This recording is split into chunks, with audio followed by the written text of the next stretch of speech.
Nous avons tous vu des piranhas dans des films dépeints comme ces poissons fous et maléfiques qui mangent tout ce qu'ils voient. Mais malgré qu'ils soient présentés comme mortels, pour une raison quelconque, vous pouvez légalement les acheter pour les garder comme animaux de compagnie. Donc je vais acheter 6 piranhas, leur construire un foyer et tester pour voir s'ils sont vraiment aussi féroces que les films les ont dépeints. Donc oui, je vais mettre ma main à l'intérieur de leur aquarium. Que pourrait-il arriver de mal? Achetons juste ça. Et donc littéralement le lendemain, la camionnette de livraison a déposé le colis qui contenait supposément les piranhas tueurs de sang-froid. C'était rapide. J'espère que tous ces gars ont survécu à l'expédition, car il fait assez froid dehors. Rentrons-les à l'intérieur. Donc j'ai sorti cet aquarium de 20 gallons que j'avais sous la main. Et je l'ai rempli avec de l'eau cyclée. Ensuite, j'ai coupé le ruban adhésif sur la boîte qui contenait les piranhas à l'intérieur. Oh mince mec, il y a littéralement des piranhas juste sous ma main. Laissez-moi sortir ce sac et... Oh, je n'arrive pas à croire que je vais les garder comme animaux de compagnie. C'est quoi ce délire? Heureusement, chaque piranha avait survécu à l'expédition. Alors j'ai mis les 6 dans l'aquarium. Mais quand je les ai mis dedans, j'ai réalisé qu'ils bougeaient à peine et qu'ils n'agissaient certainement pas comme des piranhas féroces normaux. Et regardez, je peux littéralement lâcher un grillon dans l'eau. Et normalement, il deviendrait fou en le mangeant immédiatement. Mais regardez ça, aucune réaction du tout. Vous voyez, la raison pour laquelle ils ne bougent pas, c'est parce qu'ils ont besoin d'un aquarium beaucoup plus grand avec tout le bon équipement à l'intérieur. Donc, j'ai sorti un nouvel aquarium et je l'ai rempli avec 100 livres de sable.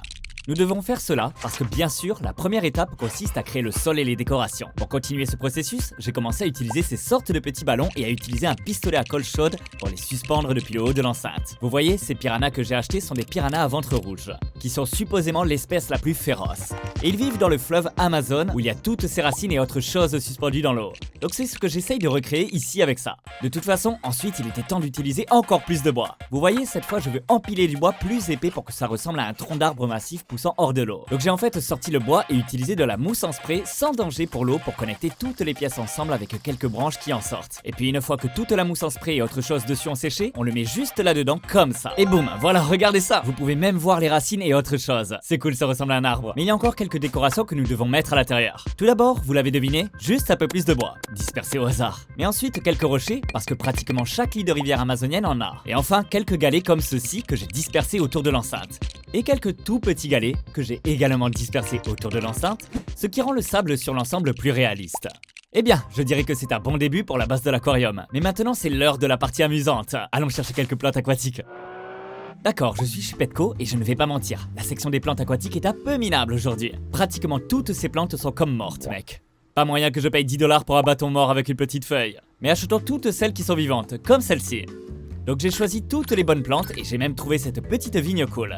Que bien sûr j'ai dû prendre aussi. Donc j'ai conduit jusqu'à la maison et sorti toutes les plantes. Oh mec, c'est déjà le plus de plantes que j'ai eu pour cette vidéo. Et ça n'inclut même pas ce grand sac de plantes restantes que Petco avait. De toute façon, je suis allé mettre chacune des plantes dans le sable à travers l'aquarium et je l'ai rempli avec un peu d'eau. Comme ça, les racines des plantes pouvaient rester bien humides pendant que nous continuons la construction. Oh, et j'ai failli oublier la partie la plus importante, cette chose en forme de vigne. Mettons juste ça à travers les branches comme ça, et... Oh, regardez ça! Ça ressemble à une vigne. Et bien ensuite, comme vous pouvez le voir, j'ai laissé cette petite zone ici vide. C'est parce que je veux construire un cimetière ici, avec plein de crânes et autre chose. Parce qu'apparemment les piranhas sont mortels. Donc j'ai conduit pour acheter du sable. D'accord, je suis d'abord chez PetSmart et j'ai trouvé cette décoration de crâne, donc je vais prendre ça. Oh, et ils ont un tout petit crâne d'animal. Je vais définitivement prendre ça aussi. Donc j'ai acheté cela et quelques décorations supplémentaires avec des squelettes dessus. Ensuite, après être rentré à la maison, j'ai mis certains des plus gros crânes dans le sable. J'ai même remplacé certaines des roches à l'arrière par eux pour que l'endroit ait l'air effrayant. Ensuite, avec ces petites perles en forme de crâne, je vais les planter dans le sable. Ensuite, je vais saupoudrer un peu de sable par-dessus, au moins ça a l'air enterré.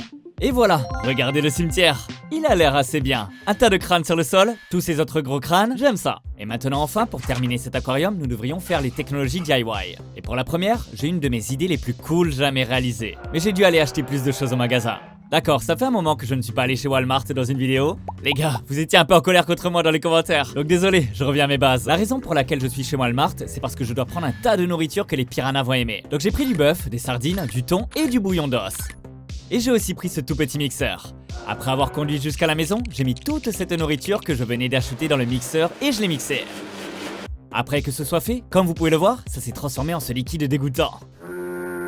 Mais de toute façon, j'ai aspiré le liquide dans la seringue et je l'ai apporté à l'aquarium. D'accord, ça peut sembler un peu complexe, mais c'est en fait génial. Vous voyez, je peux en quelque sorte en pulvériser un peu autour dans l'eau, et ça répand juste l'odeur. Et ce que je vais faire, c'est de l'attacher sur le côté de l'enceinte. Et chaque fois que je veux rendre les piranhas fous, et en mode chasse, je pulvérise juste un peu de ça, et à la fin, ça va les rendre absolument tous fous. Donc j'ai attaché ça sur le côté de l'aquarium avec de la colle, et puis c'était fait. Et maintenant, la technologie suivante, ce sont ces 2 pompes à eau et quelques murs à bulles. J'ai commencé à les installer à travers tout l'arrière de l'aquarium. Vous voyez, pour l'instant, ces trucs ne font rien. Mais une fois que je remplis tout l'aquarium avec de l'eau cyclée, ce qui a pris beaucoup de temps à cause de sa taille, regardez ce que ça peut faire. D'accord, maintenant si je vais brancher ces pompes, comme vous pouvez le voir, ça commence à faire des bulles à l'arrière de l'enceinte. Ouais, c'est assez cool.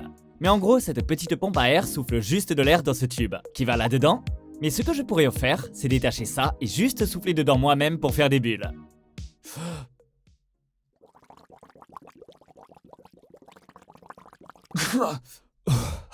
C'était cool. De toute façon, la dernière technologie, c'est ce petit poisson. Je plaisante, je l'ai en fait déjà montré dans la vidéo avant.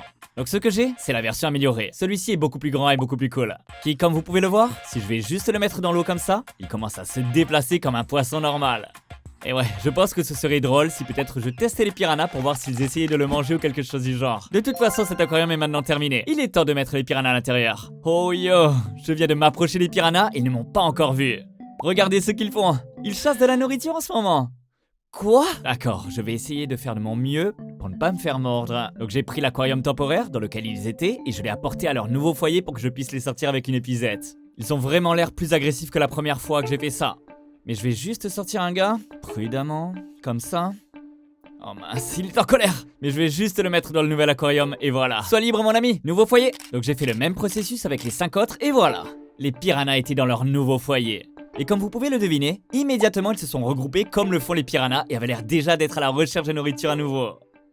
Eh bien, ces piranhas ont l'air assez affamés, je ne vais pas mentir. Ou peut-être que les piranhas sont toujours affamés. Donc je vais les nourrir avec les premières 5 sources de nourriture différentes pour voir laquelle ils aiment le plus. La première est des vers de farine. Et avant de les nourrir avec les vers de farine, si vous vous souvenez, j'avais ce tuyau avec le jus délicieux à l'intérieur, que j'ai pulvérisé à l'intérieur pour faire savoir aux piranhas que c'était l'heure de manger. Et comme vous pouvez le deviner, ils ont immédiatement commencé à monter et à le manger. Ce qui a fait un peu des dégâts, mais ils adoraient ça. Oh mon dieu, vous voyez ça? Ils se rassemblent tout autour d'une petite zone où je viens de le mettre. Maintenant qu'ils étaient prêts, j'ai lâché les vers de farine et l'un d'eux a commencé à couler. 2 des piranhas l'ont remarqué et l'ont un peu mordillé dedans. Mais ils jouaient plus avec qu'ils ne le mangeaient vraiment. Et la même chose s'est produite avec la plupart des vers de farine. Jusqu'à ce que je vois ça, où 3 d'entre eux se sont relayés pour le dévorer. Et ouais, celui-ci a vraiment été mangé. D'accord, et bien pour les vers de farine, je vais leur donner environ 2 sur 10 pour combien les piranhas les aiment. Deuxième sur la liste, nous allons les nourrir avec des grillons. Maintenant, souvenez-vous au début, les piranhas ne voulaient rien avoir à faire avec les grillons. Mais voyons comment ils vont réagir maintenant qu'ils sont dans ce nouvel aquarium. Donc j'en ai lâché juste un, et parce qu'il flottait juste là, je l'ai attrapé avec une pince pour le montrer aux piranhas. Instantanément, vous pouviez le voir qu'ils avaient compris que c'était vivant. Ils ont commencé à le mordiller comme les vers de farine. Mais pas un seul piranha n'a pris une bouchée assez grosse pour manger ce grillon. D'accord, c'était assez mauvais. Les grillons, je vais donner 1 sur 10. Parce que les vers de farine, ils en ont au moins mangé certains. Je suppose que ces piranhas n'aiment tout simplement pas les insectes. Donc c'est pourquoi je vais enchaîner rapidement les 2 suivants. J'ai du saumon et du bœuf haché, qui est beaucoup plus odorant. Il ferait mieux d'aimer ça. J'ai commencé par agiter le saumon dans l'eau jusqu'à ce que les piranhas le remarquent. Et une fois que quelques-uns ont commencé à monter et à le mordiller, je l'ai accidentellement lâché dans le sable où tous les autres piranhas sont venus nager. Ils se sont rassemblés autour comme une meute de hyènes et ont commencé à prendre de petits morceaux pour eux-mêmes. Donc j'ai fait la même chose avec le bœuf haché et je l'ai tenu dans l'eau. Et cette fois, les piranhas étaient encore plus intéressés. Et instantanément, toute la meute s'est rassemblée autour et a pris des bouchées à tour de rôle. J'ai même remarqué que les morceaux tombaient sur le sol et étaient entourés par les piranhas aussi. Donc bon sang, je vais donner 8 sur 10 au saumon et 9,5 sur 10 au bœuf haché. Ils ont tellement aimé ça. Et ça veut dire que je dois mettre ma main maintenant. J'ai dit que je le ferai dans l'intro. Donc faisons-le. 3, 2, 1, c'est parti. Démarrer le chronomètre. Voyons combien de temps je peux tenir. Tout de suite, il ne s'est pas passé grand chose parce qu'aucun des piranhas n'était près de ma main. Mais je savais que c'était un peu de la triche. Alors j'ai rapproché ma main, mais tout de suite, l'un d'eux m'a remarqué et en fait a commencé à chasser ma main alors que je m'éloignais pour éviter de me faire mordre. Donc bien sûr, j'ai ramené ma main vers la meute où certains d'entre eux se sont définitivement approchés très près de me mordre. Mais ils n'étaient pas du tout aussi agressifs qu'ils ne l'étaient envers le bœuf. Vous voyez, c'est en fait une fausse idée courante que les piranhas sont maléfiques envers les humains comme le disent tous les films. Mais pour être honnête, si vous êtes un spectateur qui regarde ça, je ne le testerai pas personnellement. Je suis juste fou. Alors s'il vous plaît, abonnez-vous pour avoir risqué ma main pour ce contenu. Eh bien, ces piranhas vont être des animaux de compagnie fous. Et heureusement, ils sont assez faciles à nourrir. Merci d'avoir regardé. Et si vous voulez regarder une autre vidéo, cliquez sur la vidéo à l'écran. A plus tard, au revoir et abonnez-vous. Merci, au revoir.